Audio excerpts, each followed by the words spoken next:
Okay. I We'll don't see if, see her yet. yeah, we'll And just then hold. if you, Go ahead. What, I Lisa? was going to say, if you want to, we'll give it another minute or two and see if we get two other people to log on just to make sure we have a quorum. Yeah. Did you get a email from Carolyn? No, I have not. Okay. Yeah. And I was just checking my emails to see if I got anything from Angelica. I haven't gotten anything from her either. Okay. And Mandy will probably be joining us. She's got quite the schedule, and sometimes is a few minutes late. Oh, it looks like Carolyn is out of her office. I just pulled her email, Okay. and it looks like she's not in the office today. Okay. So Yeah. let's see here. Here's Mandy now. So that Okay. takes us to our quorum, and we're good to go. Okay. Welcome, Mandy. Okay. Hello. Hi. The mission of the commission is the Commission on Diversity Awareness is to foster support, respect, awareness, and appreciation of diversity among all citizens of Flagstaff. Who would like to read the land acknowledgement?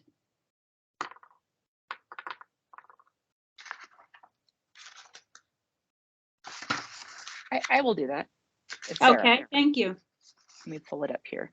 The Commission on Diversity Awareness humbly acknowledges the ancestral homelands of this area's Indigenous nations and original stewards.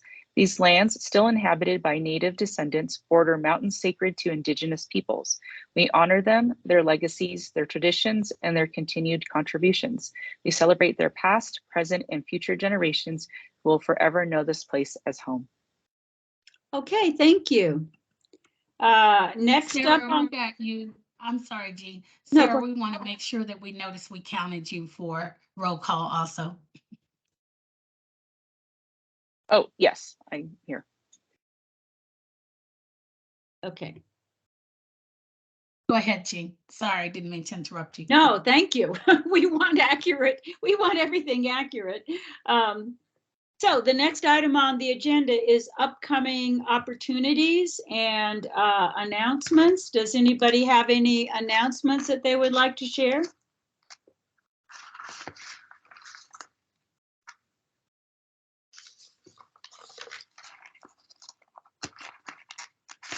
Okay, I just might remind people oh, go ahead, Kim.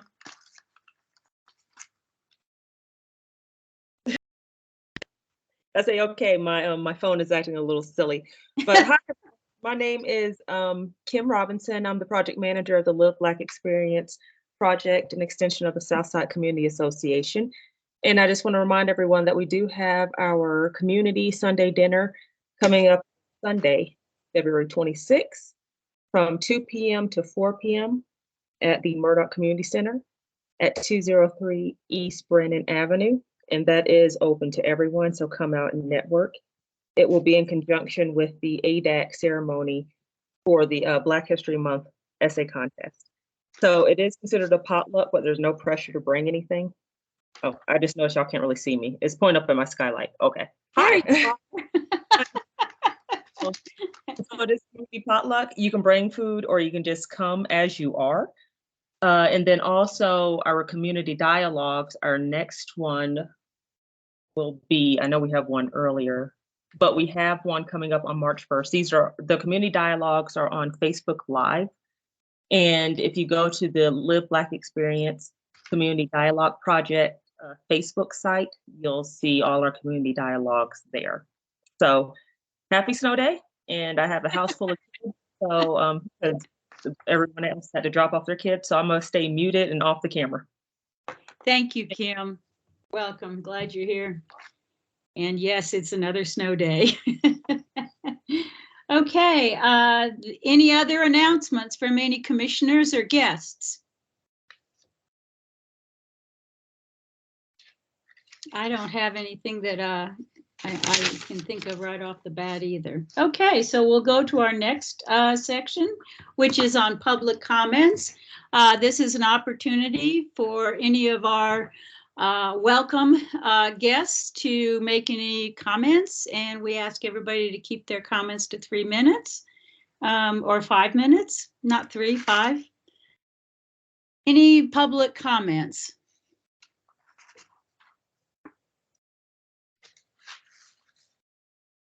Okay, hearing no public comments, we will move on to the next item, which is approval of the minutes of January 18th. Did everybody have a chance to read the minutes? Yeah, it looks like this is Bethany. It looks like there's some, it says that I read over Black History Month. I don't remember doing that. I just want to make sure, and that I'm on a work group that I don't remember being a part of. Just wanted to check that out. Yeah, I think I think maybe the transfer of leadership of work group, you and Carolyn were working together on that presentation. That's all that meant. It doesn't. Oh, okay. Yeah. Okay. And I think that you and Carolyn, if I'm not mistaken, comprise the proclamations group. I thought that was Sarah and Carolyn, but am I misremembering? Okay, Sarah. Are we talking about for Black History Month? Because that was Carolyn and myself. Okay. Yeah, maybe that was it. I'm sorry. Yeah. Well, what about the ongoing proclamation work group? Then if you could please clarify for me who is on the ongoing proclamation group. I think Carolyn was definitely. I don't remember being a part of that. Okay. Sarah, are you on the ongoing? The next one will be AAPI. Which The one that I was going to, let me look at the notes here, mm-hmm. was the, sorry. No worries. I was going to help kind of liaise between NAU and I don't know what AAPI stands for. Oh, Asian American Pacific Islander. And that month, that recognition month is May. No, it wasn't that one. It was one that Bethany was on. And I think I was going to kind of help her connect with some people at NAU.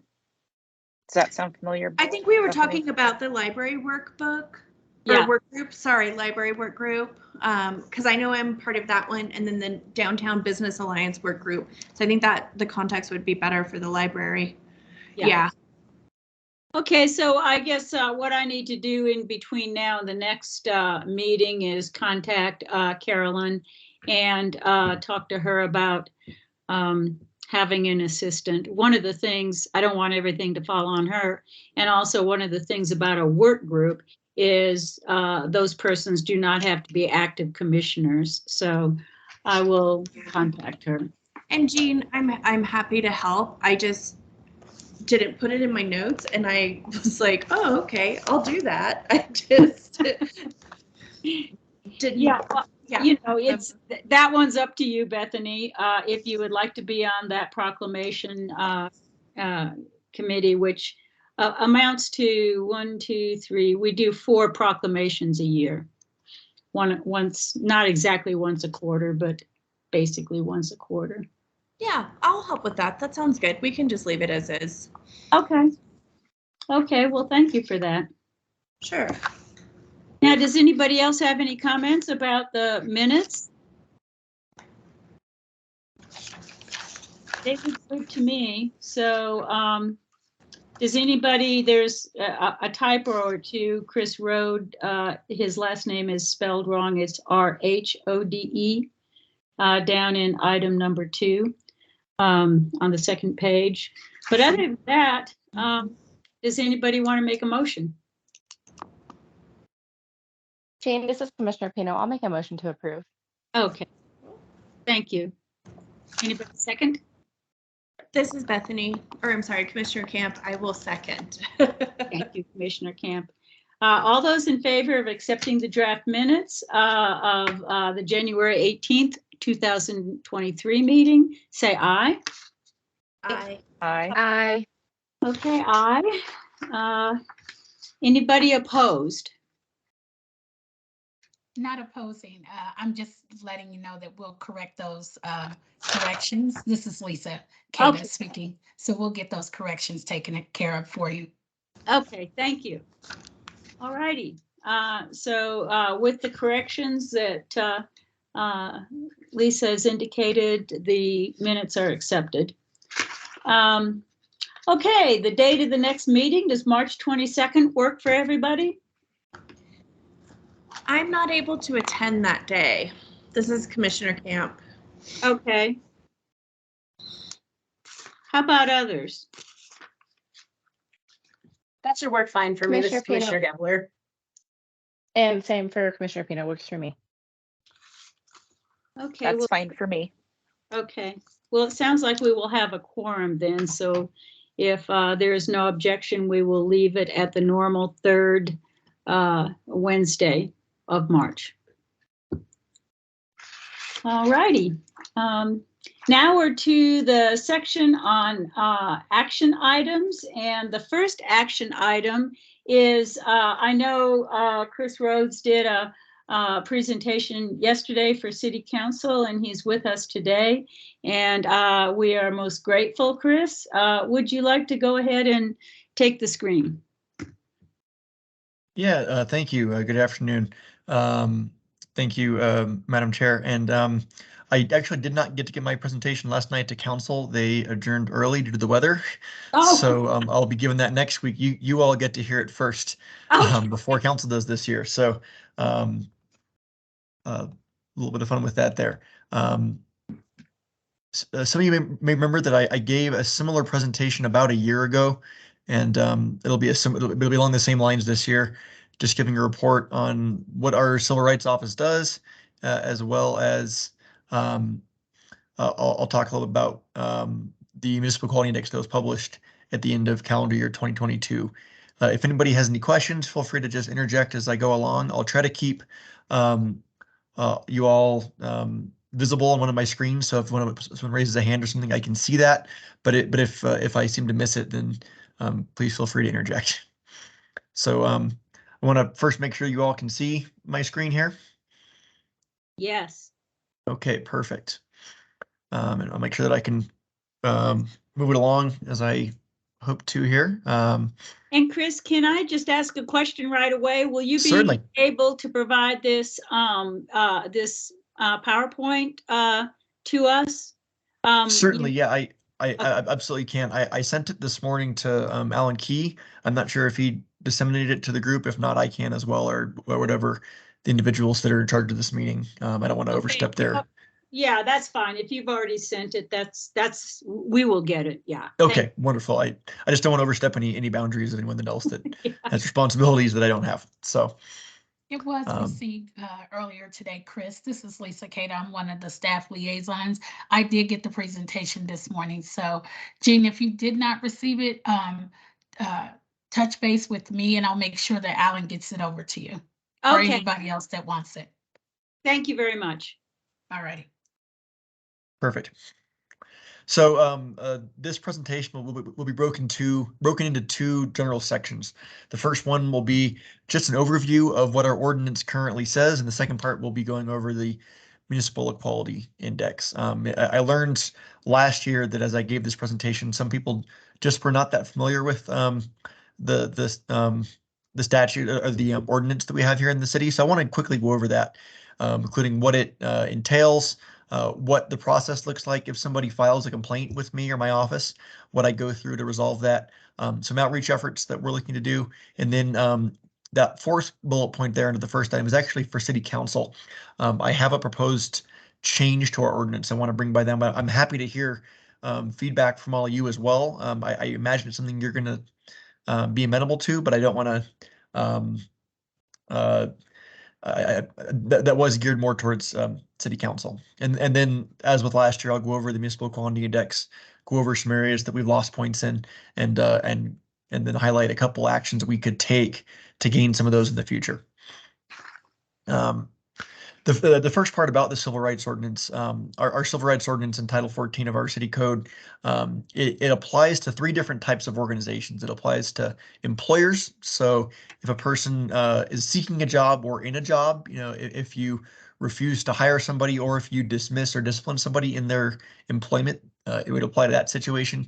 It applies to labor organizations, and then it also applies to public accommodations. And that's a really broad, wide-ranging one. It essentially means any location in which a person could enter and reasonably expect to receive services as a member of the public. So any business that's open to the general public, any hospital or any hotel, entertainment venue, anywhere that a person from the general public could expect to go into and purchase or use services or goods there, that would count as a public accommodation.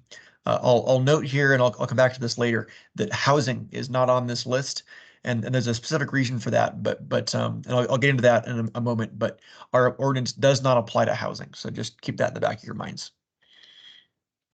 There are some groups that are exempt, explicitly exempt from our ordinance. That includes businesses that operate on or near the Native American reservations. So, for example, if we have a casino or other Native-owned business in our town, that they are allowed to give preferential preferential hiring to members of their tribe. It also includes private clubs. So like I think of a fraternal organization or a private golf club, something like that, they are allowed to kind of operate as they will. Federal and state governments, that would include both the community college and NAU. This 4th bullet point, unruly behavior in public. This one is actually the most common reason that we dismiss complaints that are otherwise pretty valid.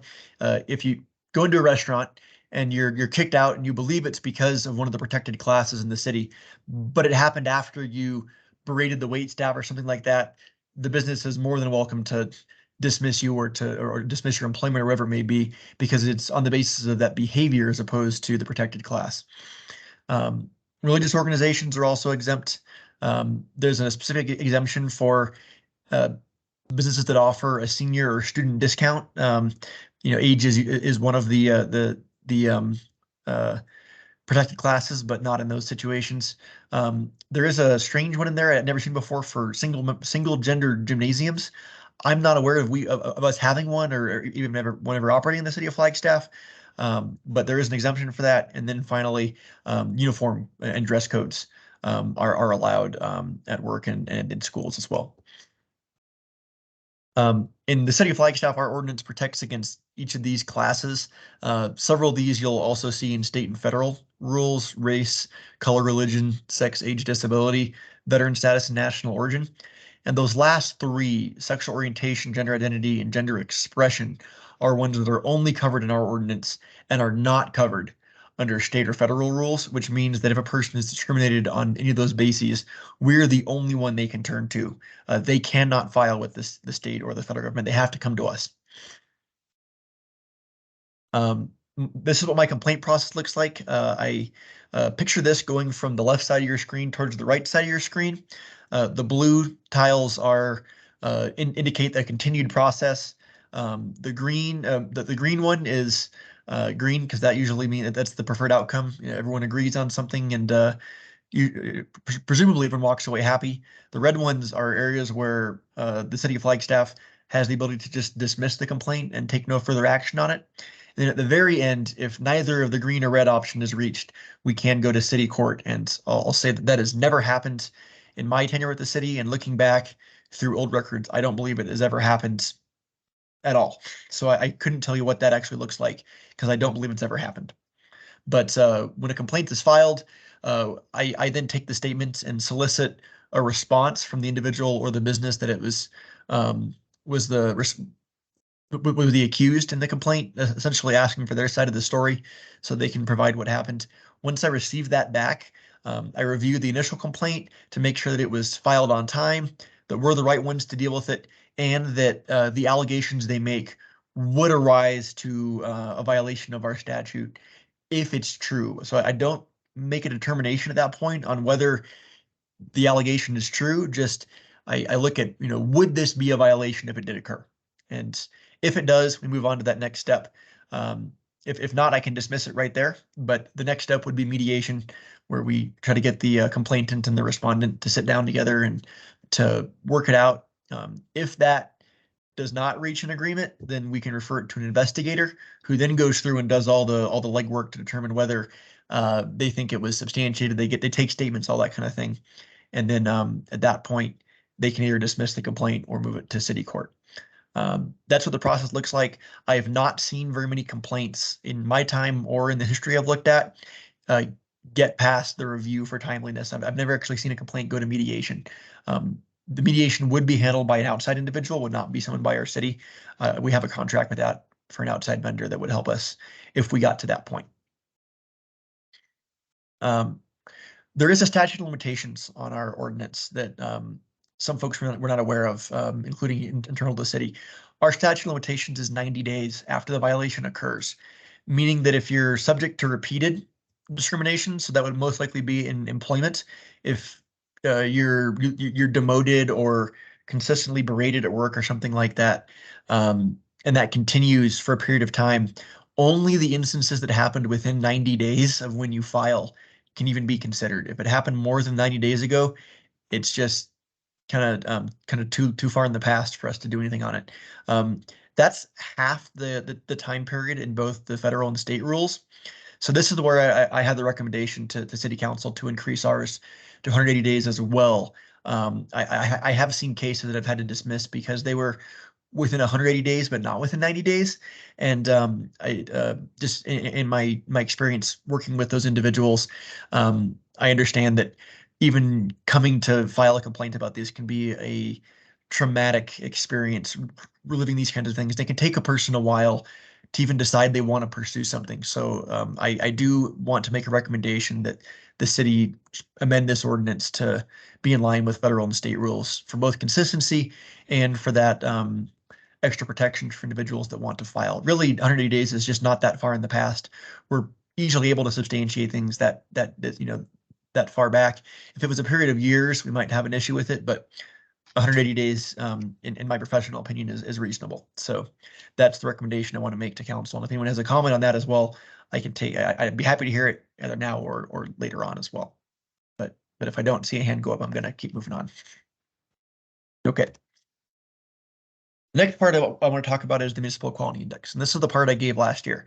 I want to give a disclaimer before I start that the Municipal Equality Index is a scorecard that gives us a very defined number of how well they think we're doing in making our community inclusive. And it's a very helpful tool, but I also want to mention that it's only a tool, and it doesn't perfectly reflect what life is like in the city of Flagstaff. So there are some areas that maybe we did not receive points for that the need is still being met in the community, even if the city's not providing a service or for any other reason that we didn't get something. I just want to make a note of that. So if you see a 0 or if you see a lower number than is possible, that doesn't necessarily mean that we're not doing as much as we could or not doing a good enough job. It's just a tool or a lens to look at it through. But in any case, the Municipal Equality Index is an evaluation of the laws and the services, the policies of the city, and it evaluates us on both our services and policies towards individuals on the basis of sexual orientation and gender identity. So in a lot of our ordinances or laws that I looked at, it'll look for both of those to make sure that we're protecting individuals on both of those items. It's published by the Human Rights Campaign every year. Just like last year, it contains 506 cities. 11 of those are in the state of Arizona. They did not increase that number. There was no new cities added this last year. So those numbers remain the same. Yes, I see a hand up here. Is that Chair Toner? Yes, I'm just curious, Chris. Sexual orientation, gender identity, but gender expression is not there. Is that just a HRC thing, or because that doesn't match with the civil rights complaint? Yeah, sections. I think that they would certainly include gender expression as well. I'm going to speculate a little bit here, but I'm pretty confident in my ability to do so here. I believe that when we wrote the ordinance, gender expression was added as an additional definition, just kind of as a to make sure we didn't leave anything out. But I think that generally gender expression is considered kind of underneath gender identity for the purposes of this index and for other nomenclature around this topic. I Very think that we good. just wanted to call it out separately in our ordinance. Very good. Yeah. So the scorecard is 100 points is the max you can get on the score. There's actually more than 100 points you could get, but the score stops at 100. So there's 122 total points you can get. But again, the max is 100. That's where the cap is. So there's 100 points, and then 22, they call them flex points. I'll be honest, I don't really know how they're different. In either case, you can get them or you can't get them. But there's 122 available points and the max is 100. It's broken into 5 categories. The first one is our laws. So that would be looking at Title 14 in City Code. Municipality as an employer. That's looking at our hiring practices and the way we treat employees. The third is services we provide to the community. That'll be a lot of our programs. The fourth is law enforcement. And then the fifth is leadership on LGBTQ equality. And that one generally is more political. I'll get into some details of what it looks like, but it's the most subjective of the five categories. Just like last year, we received an 88 out of 100. I'll note that the way we got to 88 has changed. Just a coincidence we landed on the same number. We gained 1 additional point from last year for our non-discrimination laws. We added 1 more point for municipal services, and we lost 2 points on law enforcement. And I'll explain each of those changes as well as some of the areas that remain the same here in a moment. So 81 out of 100 total, and then 7 flex points is how we get to 88. So really 88 out of 122, but our score ends up being 88 out of 100. This is a quick rundown on the areas that we lost points. We lost some for not including housing in our non-discrimination ordinance in Title 14. We lost points for all gender facilities, and I want to put an asterisk on that one because you may remember that we've done a lot of work on that, and I have an update on that as well. For conversion therapy, we don't ban that in the city. Transgender inclusive healthcare benefits, I also have new information on that item. Enforcement of our NDO. I've got new updates on most of these items actually.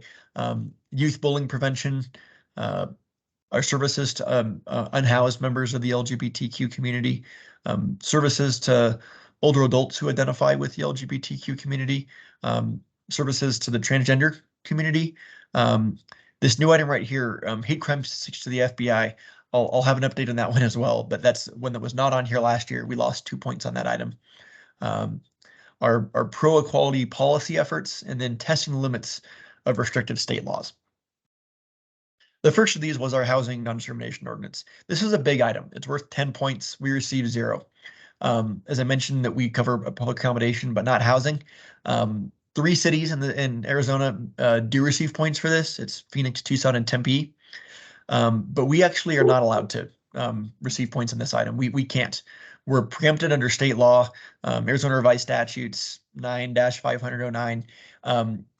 It was passed in the 1990s, and it allowed municipalities only if they had over a population of 350,000 to adopt a fair housing ordinance, and it required that to be done before 1995. So for both of those reasons, if we attempted to put housing in our NDO, it would very likely be stricken down by the courts pretty quickly.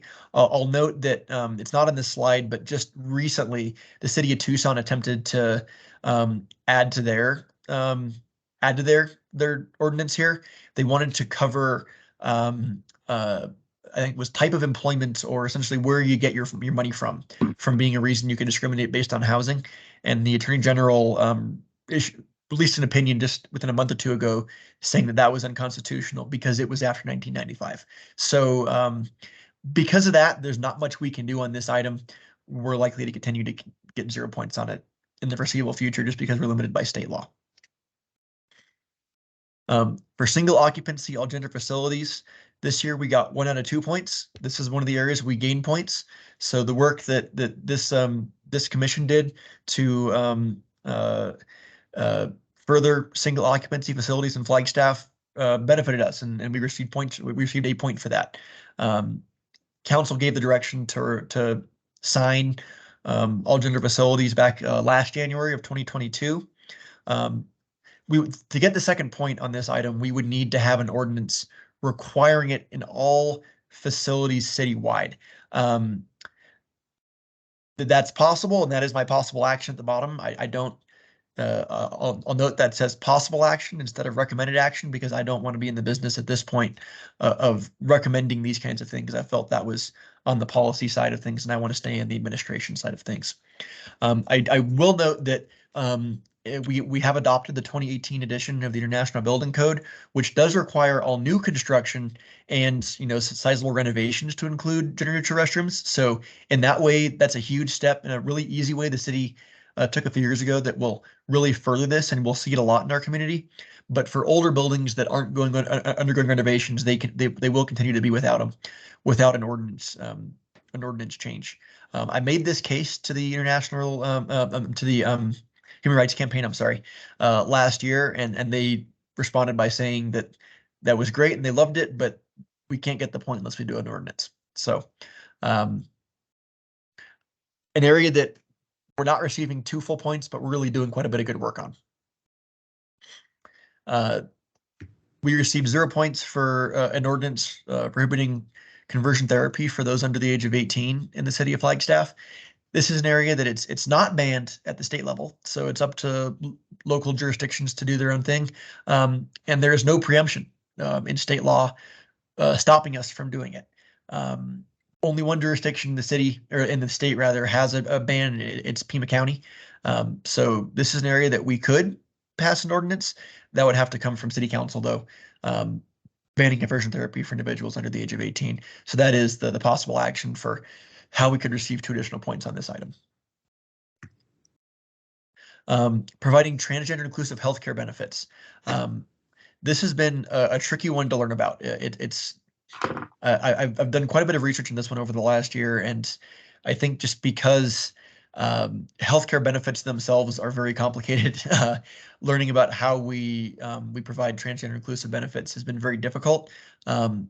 I learned after our submission period, they send me a draft scorecard in July, and I have the opportunity to respond to it. I make an itemized case-by-case or point-by-point case for each one and why we should get points for ones I think we should.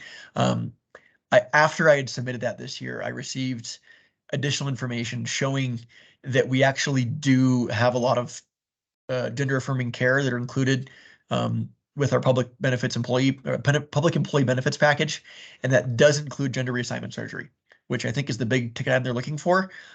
So just unfortunately, I was not able to make that case for the 2022 scorecard. I plan to make that case this year and to see clarification as to exactly what they're looking for. But I intend to make a strong case for it this year, and hopefully we'll be able to come back with 6 more points next year, because we do provide, based on what their standards are. I think that we should be getting points for this. So I will continue to make a case for it, but just rest assured that even though we have to set our benefits in injunction with the school district and with Coconino County, that many of these things they're looking for are included in our healthcare packages. We do not receive 2 points because Title 14 is not enforced by you all in the commission here. I, in the city manager's office, am the one that enforces it. The Human Rights Campaign would like that to be under your responsibility. I'll note that I don't know that I'll say I'm not sure that our city attorney's office agrees with that assessment. As right now, the Commission on Diversity Awareness serves as primarily an advisory and educational function. Yes, Commissioner Camp, I'll make sure that those get sent out. I think we discussed that a moment ago, but I will follow up to make sure that those get to you. And And I also note that the fact that we even have a commission on diversity awareness does give us 2 points in a different area of the scorecard. So if city council would like, we can research the possibility of adding that as a responsibility to CODA, but it would be an activity that no other commission undertakes. I saw a hand go up a moment ago. Is it back down, or does someone have a question? No, I was just responding to Bethany. This is Lisa. Oh, okay. Thank you, Lisa. I'm trying to move quickly here and not bore you too much, so I've only got a few more slides left. Thanks for staying with me here. There's 2 points available for a policy to prevent youth bullying. I'll note that we certainly have this in all of our youth programs. When you sign up for the programs, they have a document with all the policies. All of those programs for youth certainly prohibit bullying. We don't tolerate that at the city, but those prohibitions lie in a myriad of documents for every different program we run, as opposed to in a central location or in an ordinance. So we get 1 point for prohibiting bullying for sexual orientation and 1 point for preventing bullying on gender identity. We do both. It's just that those documents are kind of ever evolving. Every year they undergo changes based on whoever oversees that program. And for that reason, it would be tough to aggregate them all together and submit that to the Human Rights Campaign. I'm going to try to do that this year. It's just there's a lot of places, and I want to make sure that I encompass every program that we run for youth. It's quite a few of them. A lot of them are in our Parks Department. Some are in other divisions of the city as well. We have open space programs that will do things like walks in Buffalo Park. We have all kinds of ones that touch all different areas of the city. So just putting them all together could be difficult, but I've been assured that we do prohibit bullying on both of those bases. So there's 2 kind of possible actions here. I think that I'm probably, without need for direction, I will intend to collect and evaluate them for all the individual programs. The other option would be that city council could just pass a single ordinance in a centralized location that applies to everything. Without saying whether I'm for or against that, I'm not sure it's necessary, because I think we are doing that. This is one of those areas that I think that our community is being well served, even if we're not getting points for it. The next item is providing services to people experiencing homelessness who identify as LGBTQ. This is an area that I was actually quite disappointed to only get 1 point for. We did some really good work on this over the last couple of years. They gave us 1 out of 2 points. I submitted a case where, if anyone here is familiar with Sharon's Manor, they're a local nonprofit that works, that runs a domestic violence shelter, as well as they run a lot of programs. They work with a lot of other nonprofits like Housing Solutions Northern Arizona. They received a block grant from us a couple years ago that allowed them to do renovations on 13 studio apartments.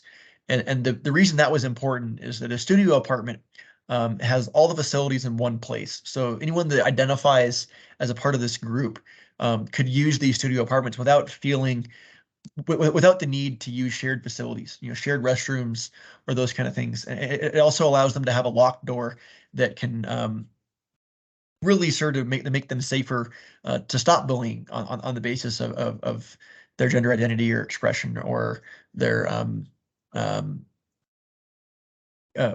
yeah. So I'm so sorry, my mind's going blank there for a moment. But so I thought that was a pretty good program that we gave quite a bit of money to, that allowed one of our local nonprofits to do a lot of really good work and to further this in our community. So I'm not sure what they're going to need for that 2nd point, but I really wanted to highlight this program because it's been in the work for a couple years, and it's doing really good things for our community. Providing services to LGBTQ older adults. They specified that these must be programs that the city runs or funds that specifically target that community and the challenges they face.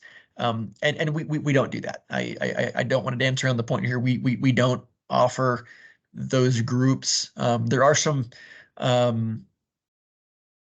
nonprofit groups that don't receive city funds that seem to be doing a pretty good job in our community, but the city does not offer that directly or indirectly as an organization. So the action on this one would be to begin offering programs that target this community, and that would just be up to either our council or other staff and other divisions that oversee programs, in recreation or in housing or whatever it may be, to begin those types of programs. And that's the same thing I'll tell council, that these services exist in our community. The city is just not the one that provides them. Yes, Madam Chair. Yeah, I'm just wondering, for some reason, I thought the library had some stuff for older, like a book club or something. Am I wrong? Would that count? I know that's a joint county city service. I'm not familiar with that program. When I was doing research for this, my role at the city is in the city manager's office, and our city's pretty large organization. So I sent out correspondence to many different individuals that were directors or program managers around the city. I'm almost positive the library was one of the ones I reached out to asking if they had programs like this, and either didn't receive a response from them or received a response in the negative. If they have one, it may be that that's a program that is geared towards that community, but is also open to anyone else. And I'll be honest with you on this one. The human rights campaigns, they're what they wanted to receive points for this was a program that borderline excludes individuals that aren't member of the LGBTQ community. So it was also very broad in what they wanted. So I'll look into that certainly, but Yeah. I don't know that it would count if we have a book club. I got you. And I will also check with Felicia Fiedler on that. That's who would be doing it. So okay, I'll also check on that, Chris. I'll note that name down as well, so that when I do my outreach in a few months here for the next scorecard, that I know who to reach out to as well. But okay. Yeah. This is the same slide, but pretty much just copy and paste transgender community as opposed to LGBTQ plus community. Same kind of thing. They want us to provide some kind of program directly to that community. We don't do that. It doesn't mean that those programs don't exist in our community, but they would like the city to provide a program specifically for this group. And I'm not aware of any that the city provides. So pretty much the same cut and paste language on this slide as the last one. This was the most disappointing area from last year, our hate crime data to the FBI. We previously received all points for this item. It was the only of the 5 sections that we were perfect on. I'll note that this, even though it's a 2022 scorecard, hate crime data takes a while to move around and get published. So they're actually looking at our 2020 data from several years ago, before I was even with the city. And this is my second year presenting to you. I looked into this, and at first we were going to receive no points for it. It called my attention to the matter, and I reached out to our police department. And it looks like what happened is we changed our reporting system through the State Department of Public Safety. And somewhere in our transmission to them through this new system, just the crosstabs of the report fell off somewhere. I don't know if it was on our end or if it was on DPS's end. In either case, DPS forwarded the information on our behalf to the FBI. So at the time I received our draft scorecard, that data had not been published. But after we reached out and discovered it, we had that data up. I think within a couple days, it was on the FBI website. So we went down the line, and I'm not sure, where it fell off, but we found it and got it published. The Human Rights Campaign was grateful to us for that, and they gave us 10 of the points back. I, for a while there, thought we'd be at 0 on this item, but it is disappointing that we lost that for this last year, these 2 points. And I did also confirm that the data for 2021 was successfully submitted. So we should be back to 12 on this next year. The data was in the FBI database when I saw it, and our PD confirmed that they sent that over to DPS as well. So so we got an 88. Would have been at a 90 if not for this item. This was the only area we lost points. It was disappointing, but also going through this process allowed us to make sure we got both the points back and, more importantly, make sure that data was published. Yeah, Lisa. So are you aware of who gets the reporting when PD sends it over to DPS? Do you know who gets it over at DPS and why they sat on it for almost a year? I don't. I brought this to attention of our police department, of our public information officer, and they forwarded me the individuals internally to deal with that. I know who those individuals are, but they then worked with DPS to get it up. I don't know. I was not privy to that area of communication. I kind of brought it to PD's attention, and then they took it from there. Okay, that's interesting that they held on to it before forwarding it. Hopefully, moving forward, we won't have that issue, and the data will be readily submitted so that we can have knowledge of it, because this is really important. It absolutely is, and they told me what our PD told me was that this came from the fact that the entire state changed the reporting system last year. The way we submit these reports is like through a whole new system, I guess. And I don't work in PD. I'm not familiar with the details of the system, but when they submitted the report, they had it, I think, formatted in the old way. And I think maybe when we submitted to DPS is when it fell off. I'm not positive of that, but just the system requires a different type of data organization than we used. And it was kind of one of those things where we caught it and they said, oh my goodness, and they were able to fix it pretty quickly. So again, we did confirm that the data for the next year was submitted properly and was in the database for the FBI and had made it all the way through the process. Okay, thank you. Yeah. And then Commissioner, is that Pino Alcaraz? I'm sorry if I'm mispronouncing that. Yeah, no, it's totally okay. It's Pino Alcaraz. Well, yeah, I just have a kind of a summary question because as I'm listening to our individual reporting on the different sections and where we lost points and gained points, and I know at the beginning you mentioned that you're really eligible for about 100 points, but there's these like 20 extra whatever bonus points. Yeah. My question is around like how good is 88? Like where does that put Flagstaff in comparison to other cities who are being scored either in Arizona or in comparison to other cities who we compare ourselves to in terms of our size, our demographics. I guess, can you give any context around that?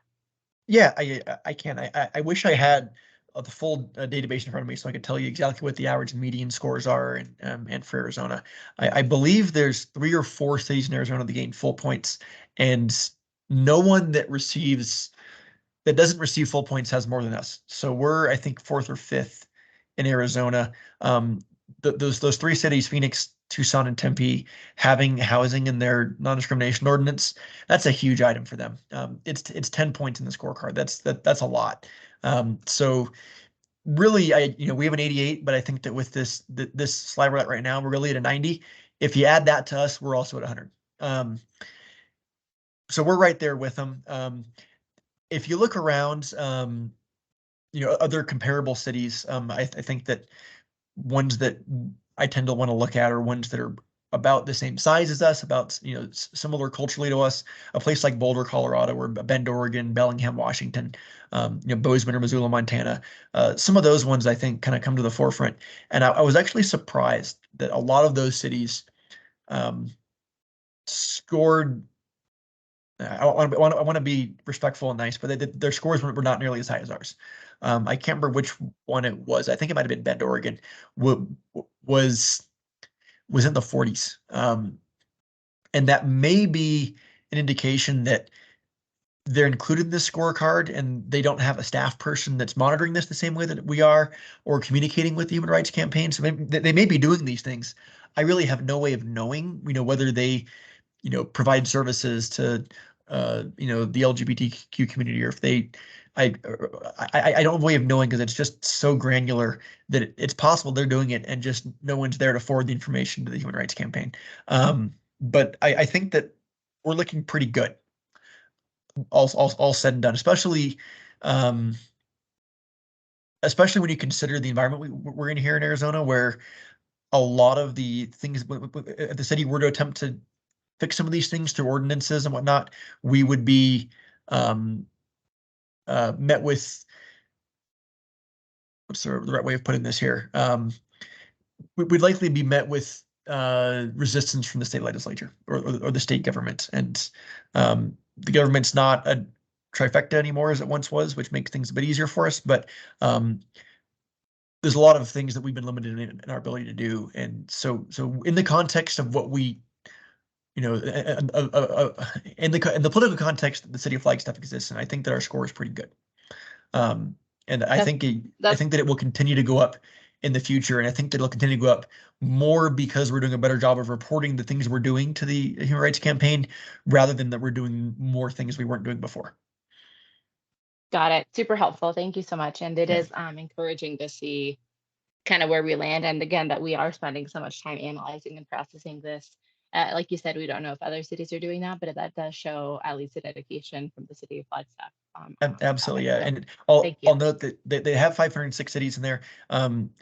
It is kind of a fun way to spend a little bit of time, is if you know of an initiative in a city, or if you know of a city that has a reputation either being good or bad in a certain way on this issue, to go look at what their scorecard says.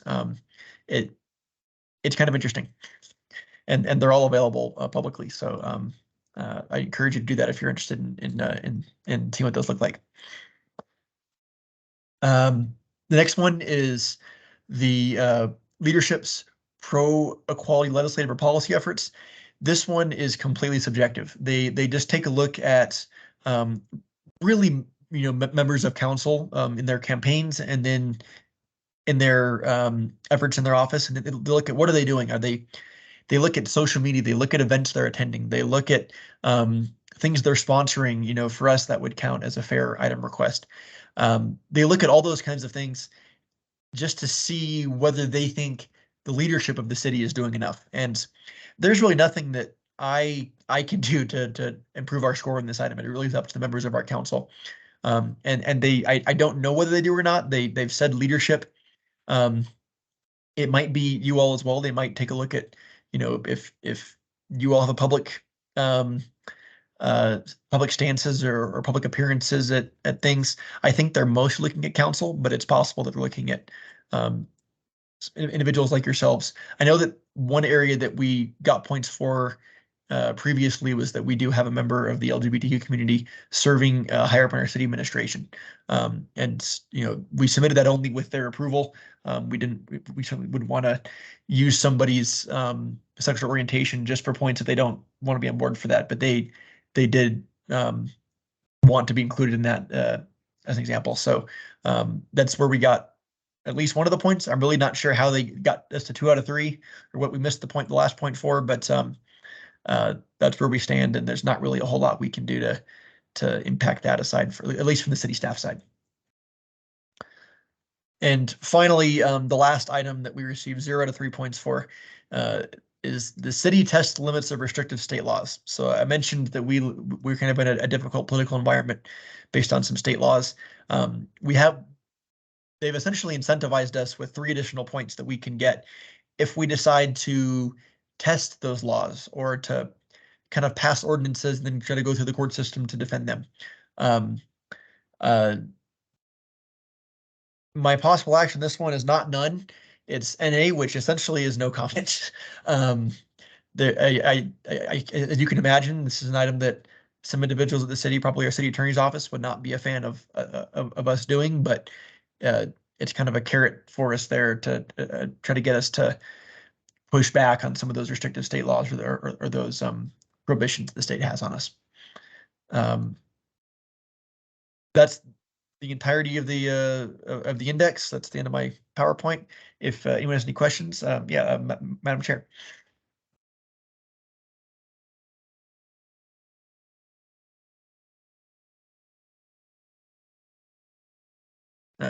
Chair Turner, do you have a question? I'm sorry, I was on mute. My apologies. No worries. Anyway, I'm just wondering if this is and not doing it for the points, obviously, but for doing it for the content. Is this an area where the housing thing, even though it's I understand it's a constitutional issue, would this be a place to kind of try to impact that 1995 cutoff for the housing ordinance? This slide specifically, do you mean? Yeah, just, I mean, it just made me think, when you have a constitutional issue, it's like, oh, nothing we can do. But, would, I don't know, I'm just throwing that out there. I wonder, since housing is such a huge issue, not just in the scorecard reflects the reality, and to not have any of the protections, Yeah. I'm just. I'll answer that question as carefully as I can, because I'm not an attorney, and I certainly wouldn't want to speak on behalf of the city, or anything that I say to be construed as legal advice. If we attempted to just add housing to Title 14 of City Code, my understanding is that we would probably get 3 points for this. I think it's possible that a lawsuit would follow and we wouldn't. I don't know whether we'd receive the 10 for housing, because I think the odds that would be able to go into effect are very small. I think that we'd probably be blocked from implementing that. So I don't know whether or not we would gain the 10 points for housing, but this is, that's a perfect example of what the Human Rights Campaign would like to see us do, is just to go ahead and do it anyways and let the state sue us. Right, and that, I don't know how thrilled the city would be about that, and I'm just wondering if this is mostly an area for advocacy, as opposed to administrative action. Just throwing it out there. It just is very disturbing to me about the housing, but housing on, every aspect of it is very challenging in Flagstaff. Absolutely. One thing is, on a national scale, we're not alone in, having preemptions from the state level that exists all across the country.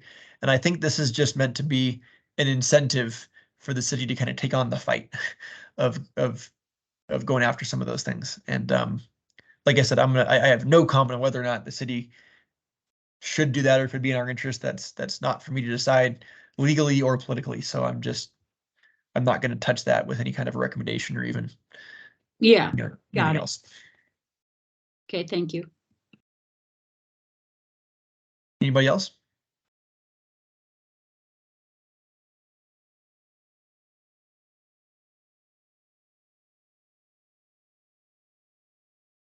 Well, if there's nobody else, I'll just note that the process again will be that I'll get the draft scorecard this summer, and I'll have several months to put together a case on items, and I've indicated some of the ones that I intend to pursue pretty hard. I hope to be in the mid to upper 90s next year. We'll see how close to 100 we can get, and look forward to being back again to report this again next year. Well, really appreciative. Is there anything that CODA could do to support you in this? You've done wonderful work with this, Chris. I'm just thrilled. Is there anything we can do as a commission to support you?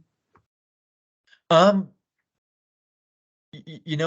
would say, think about some of the items in here, and if there's anything that you think is actionable based on this PowerPoint that you think is worthwhile, just like this commission did with the all gender restrooms, that started with code, that started before I was at the city. I kind of walked into work you all were doing on that, and that materialized in front of council, and we got points for that. So if there's anything else in here that you see and think, gosh, we could do that as well. I wouldn't, that same kind of process has shown to be effective once. So that'd be a good path forward if you all think it's in your wheelhouse and in the interest of the city.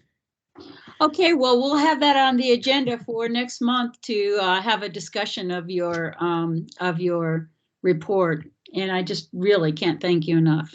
Yeah. And all your good work.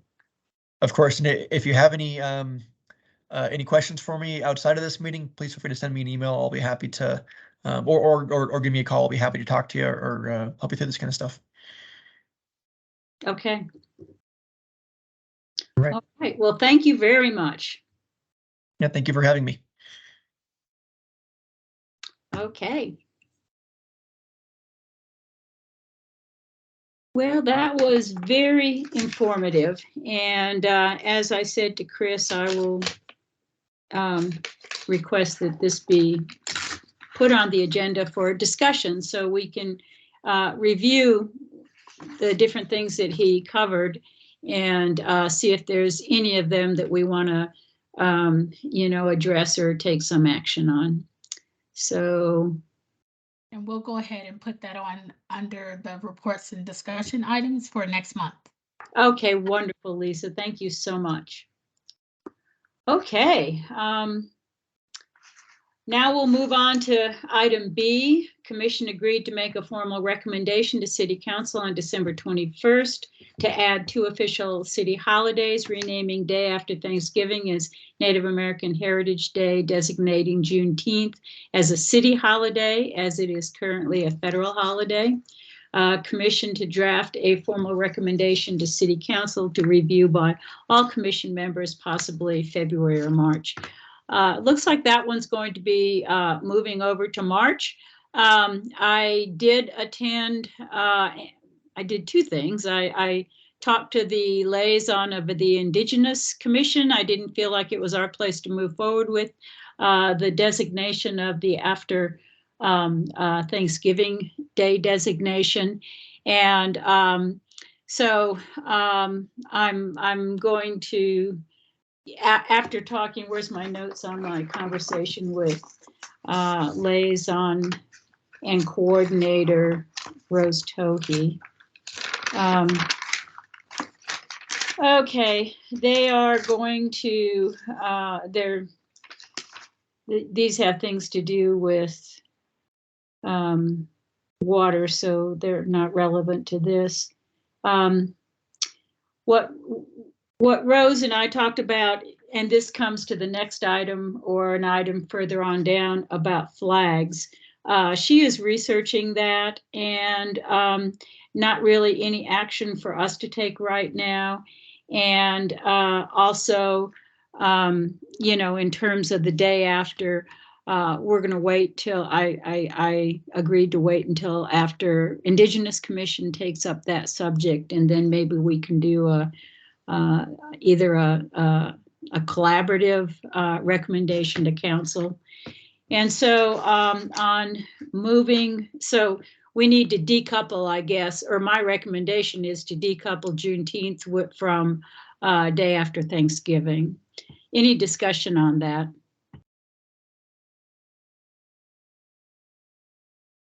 Jane, this is Commissioner Pino. I agree. That makes sense to me. Okay. Well, I guess the next thing then is, does anybody want to assist me? +1, thank you, Angelica, appreciate that.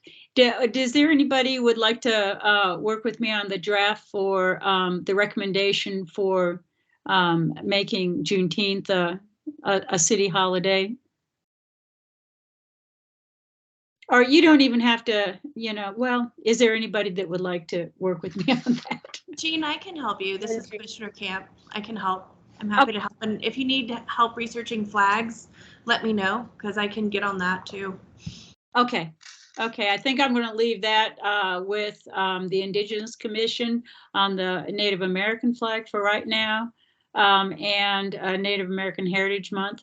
And I think that last month, Councilperson House was taking the lead on she was already researching and working on producing Black History Month. Is that correct, Councilperson House? I don't know, she might be on hold right now. No, I'm back. Okay. And yes, that's accurate. I did put that on hold just because of the short time frame on the Black History Month flag, but it's something that I intend to keep circling back on with the others. And I've chatted with Rose as well on the Indigenous Heritage Month, or the Native American Heritage Month flag for November. So we know that there's a lot of time for that one, and we'll move that forward.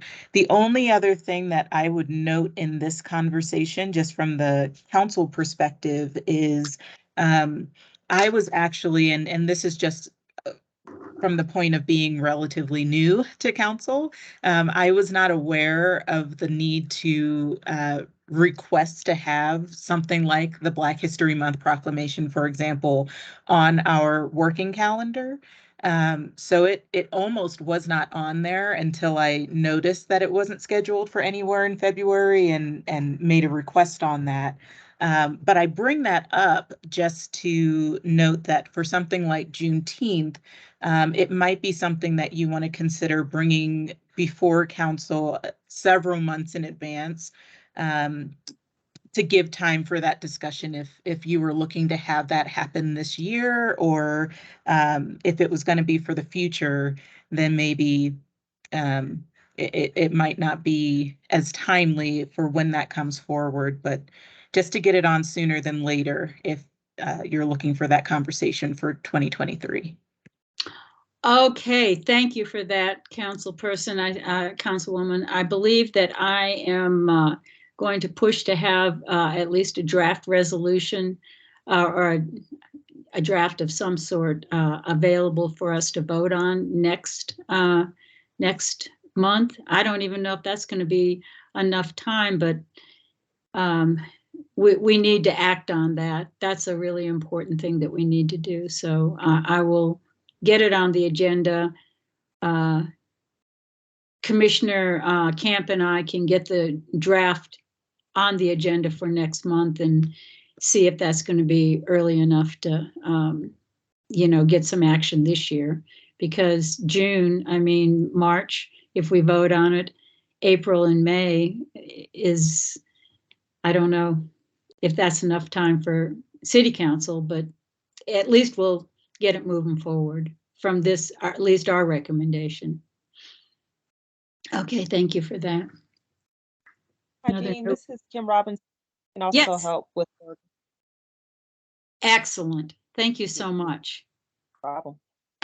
So Kim Robinson and Commissioner Camp and myself. So I'll be sending the two of you an email and we can come up with a time to talk about it, or at least start circulating a work product.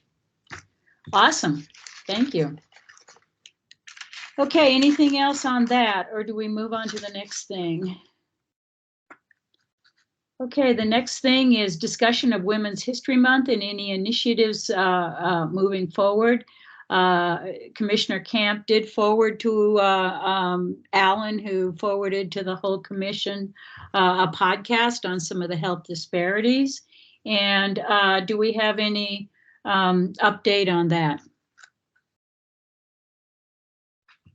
Yeah, thank you for letting me bring this up.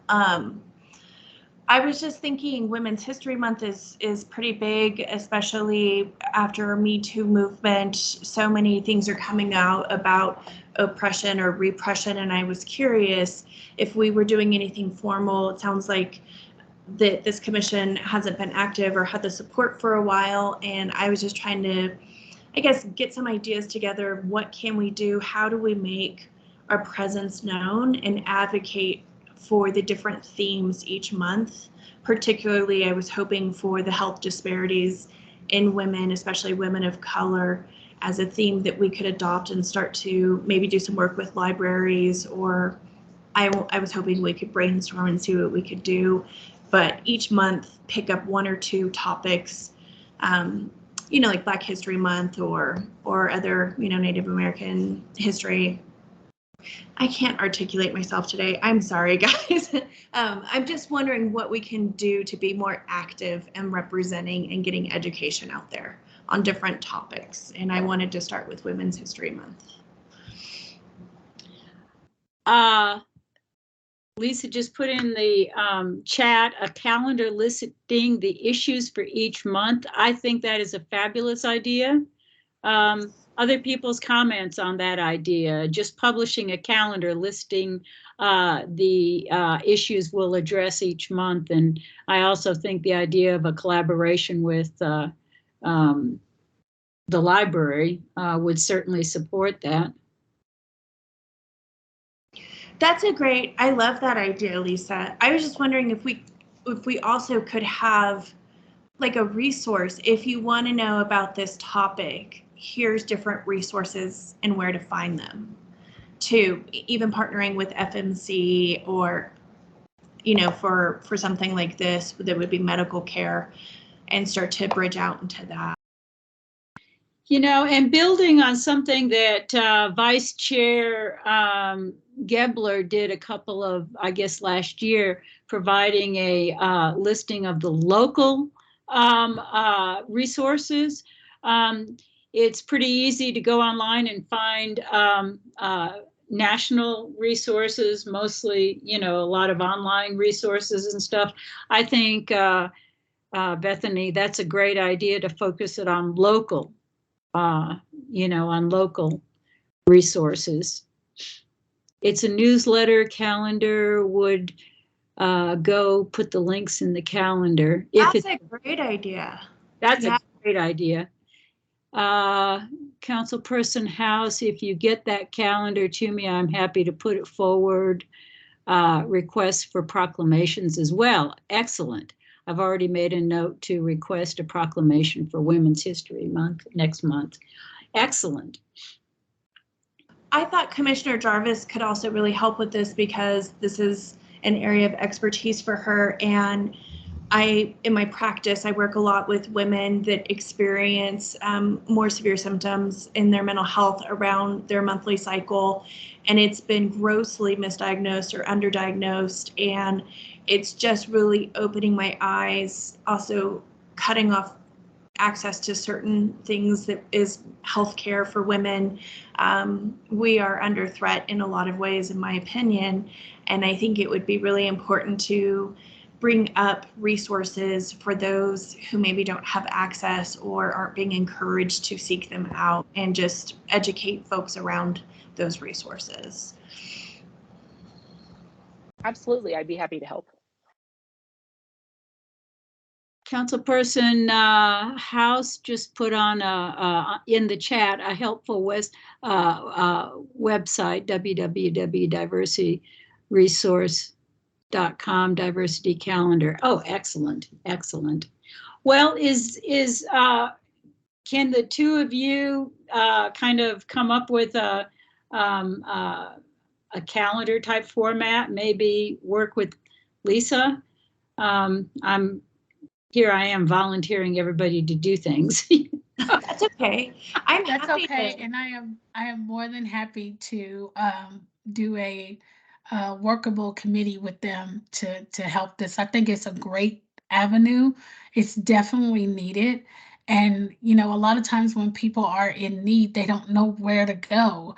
You know, they can ask their doctors, they can ask, you know, and that's if they're consistently going to their doctors, or they can ask a friend, but also even in doing that, they may be kind of led in different directions and not really seek the help that they get for the issues that are of concern to them. So that's why I came up with the calendar, but I'd be more than happy to help with this. I love that idea because I think there needs to be a lot of education on issues too. I think anybody who's out there in the world knows that. And I know that time is always an issue, but I feel like something that is incredibly user-friendly, that had hot links, that we could just put the web link on there and do podcasts, literature, you know, movies, different things, would meet a variety of people and open our audience for inclusion as well. And I think it would be wonderful, especially if we could work with local experts in each month's topics and feature them. It would be great. So that's my vision, is this could be a lot of potential. And I would also, you know, do a little shout out for the documents that Vice Chair Gebler provided to this commission that are actually on our commission website. So you might check those out too, because again, it's locally focused, and it's, you know, kind of a tool to negotiate what can be a complicated, you know, resource path. So this is great. I'm thrilled to, I'm thrilled that you all are taking this up. Well, Chairwoman Toner, should we name this a work group and Yes. So what name are we thinking, folks?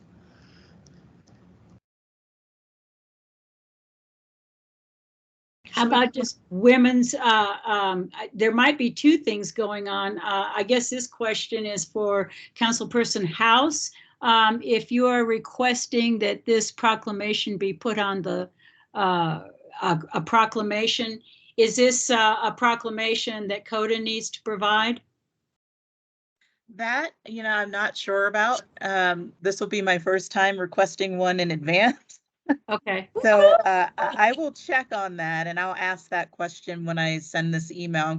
I plan on sending it today. And so I'll ask for clarification on if that's something that CODA needs to be part of, or if Chief of Staff Sean Johnson just takes care of that and if he would coordinate that. So I'll check on that and follow up with Eugene as I can, or excuse me, Chair Toner. Thank you so much. Excellent, excellent. Yeah, it's okay. So Sarah and Bethany and Lisa, more information will be provided, and then we can make some actual votes on this next month. I'm thrilled. It's just really essential, especially the health and can I propose, Jean, that we keep the two that we do, I'm sorry, Chairwoman Toner, that we do, yes, the Women's History Month, Sarah and Lisa, but can we also do a work group for like a calendar resource list that we could have on our website? Can I just start that? Okay, so are you looking for the calendar resource list to be beyond just not just, it's not just, but not confined to women's health? Correct. It would feature the monthly diversity awareness and Oh, resources. okay. Then we do need to have two work groups, two separate work groups, one on the, and so I guess the one you want to be on, Lisa, is, or you're willing to be on, Lisa, is the one for the ongoing calendar with, Yes. okay. Yes. So I then, have to be on that too, clearly. But yeah. yes. So for the women's health, or the, the women's History, yeah. History Month, and so that's you and Sarah only, Bethany? And anybody else who wants to join us, I welcome you. Okay. I can stay on that one also. I mean, you can put me on both, the Okay, women's health and the calendar one. Excellent. This is Lisa. Excellent. Okay, so both of those work groups are Bethany, Sarah, and Lisa. Very good. Well, terrific. Okay, well, any more discussion about Women's History Month or the calendar, the 12-month calendar? Okay, we'll move on to the next thing. We're down to number 9 now, which is reports and discussion items. Downtown Business Alliance Commission Work Group, is there any update from y'all? There isn't, and Carol isn't here today, but when we checked in, still haven't heard from them, so we need to create a new game plan and see how we can get in contact with them. As far as I know, we haven't gotten any contact back from our outreach. Okay, well, we'll just keep it on the agenda then for next month. Okay, now we'll move on to number A, which is proclamations. The proclamation work group, we did present the Black History Month proclamation, and that was accepted, and I have the framed proclamation. Whoever goes to the city council, what has been the practice is we just take it home with us. If that needs to change, and we have some repository for the framed proclamations, and maybe this is something we can talk about in the future. Now for number 2, we've got the library collaboration, and we're collaborating in 2 ways with the library. One is on the Pride, history of Pride in Flagstaff. evening presentation at the library over on the 4th Street facility, and it's been moved from April 10th to, I believe, April 23rd. Is that right? Let me look here. April 24th. So that needed to be changed because Felicia couldn't be there on the 10th. She's going to be out of town. So my update for my part of that presentation is Code of History, and I can report that Assistant or Deputy City Manager Shannon Anderson just provided a bunch of paperwork that provides the history of some of the issues that CODA has taken on over its 20-year history. And she's just terrific, and I'm very grateful for that paperwork. I've also identified 2 people that were involved in the commission in its inception, and I will interview both of them. So that takes care of the history. The other part that CODA will be presenting is a plan, at least the initial plan for our LGBTQ plus history stories collection of the history of LGBTQ plus community in Flagstaff. There's a couple things that have happened. Felicia still hasn't gotten from her superiors gotten a clearance for us to start collecting stories. So, and we're waiting on that. And then we also need to run it through our legal to make sure we can collect these stories, make sure there's not an IRB that we need to go through or anything like that. The other thing is that in the research I did on story collection here in the state of Arizona, Tucson and the Valley area have been very active. What I found out about the person who is called the HIP historian, he tends to cost to provide, kind of setup and consultation. But there is the archive, the LGBTQ history archive down at the University of Arizona in Tucson, and that does not come with a charge. Their website, prior to COVID, they were providing free workshops to set up people's history collection. They were providing training. COVID changed that, and then in 2021 they did an online sort of presentation, but not a workshop. So I need to, and their website doesn't have anything since 2021. So I need to try to figure out how to get in touch with them and who to talk to down there. But I think they may be our best collaborators as far as providing training and just,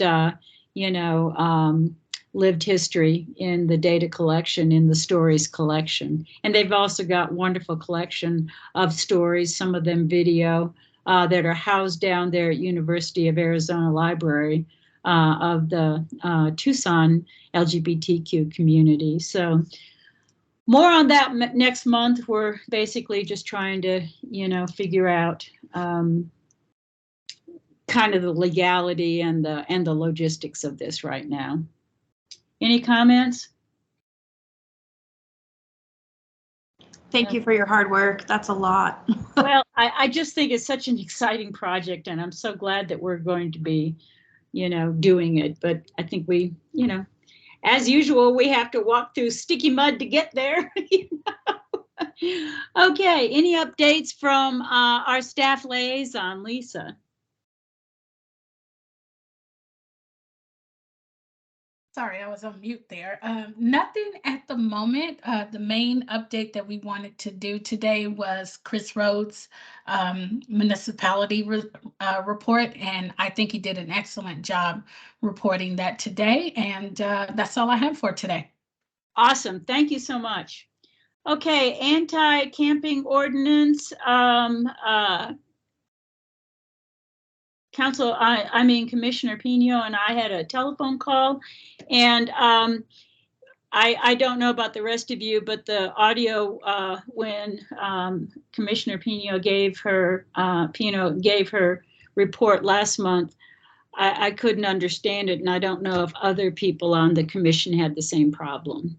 But anyway, Marcella, if you could just run through it right quick. You know. Sure, I'll keep it short. Basically, we've gathered a lot of data. We have information about anti-camping, ordinances in other cities that have been deemed unlawful.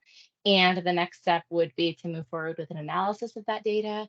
That's really where our work group paused, because we didn't feel that we had the technical expertise to move forward with an analysis, and then wanted to calibrate with the broader group around how important or critical this was of a work group to require kind of that data crunching. That was one potential path forward. The other potential path forward would be to kind of organize it as we have it and do more of a handoff to what we thought would be a good group within the city to handle it, which would be the Housing Commission, because it's such a close tie between the anti-camping ordinance and housing, which is really where kind of this work group started. So I don't know, Jean, how you want to take that forward in terms of discussing that, or if you just want to make a call on that. Yeah, I thank you for that. Very clear. There's just one thing that I would add to that, which is I'm not sure who I even talked to a couple of months ago about this, but I know it's come before the city council, and they have declined to do a fair on it. So I'm not sure if this wouldn't be best handed off. And Lisa, if you could weigh in on the analysis piece. I believe you had data from the police department. Is that correct? I believe it was. I haven't been privy directly to that data, but I do know that that's where some of that data came in from. I'm wondering also if this would be something that we would need to hand off also, just based off of the report that was given last week. Just like you said, it was kind of hard to hear the entire report. So I'm not sure if this is something that we want to put on our plate for CODA, but I'll leave that up to the commissioner, and for you guys to kind of say if this is something you want to move forward on. What do y'all think? I wonder what you think, Marcella, simply because you've got the closest eyes on this project. What is your recommendation?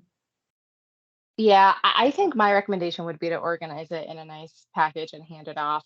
The biggest question that I have is, how do we hand it off in a way to where the people who are receiving it are the right recipients?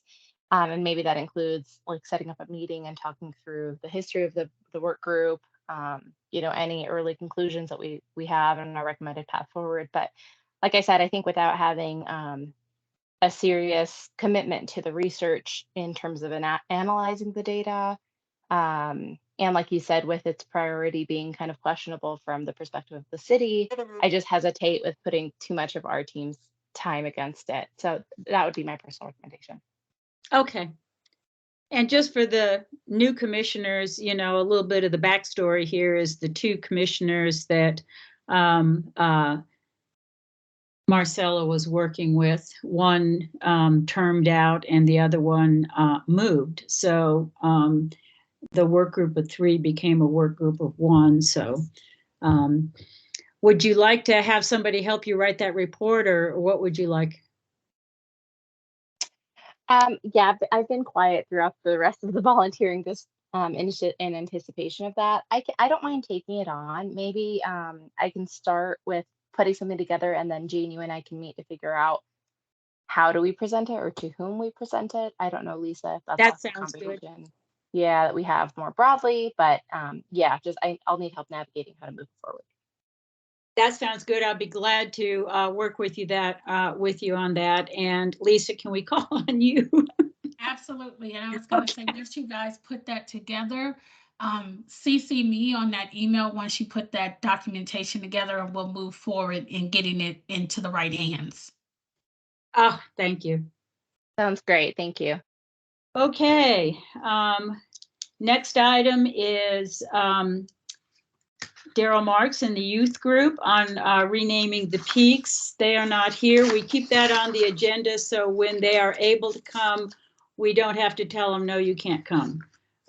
So I'll just email him again and ask him if there's any time that they might be able to be here. And then number 10, we've already discussed in the context of the earlier Juneteenth designation as a city holiday, and that has to do with the flag for the 2023 Black History Month, and Councilperson House has already reported on that. So that is it on our agenda, and we've only run 2 minutes over. That's not bad. Okay, is there anything else that anybody wants to bring up? All right, then we can stand in adjournment until next month, and we adjourn at 3:02 p.m. February 15th, 2023. Thank you, everybody. Thank you, Thank you. everyone. Thanks, Have a great day. everyone. Thank you. Thank you.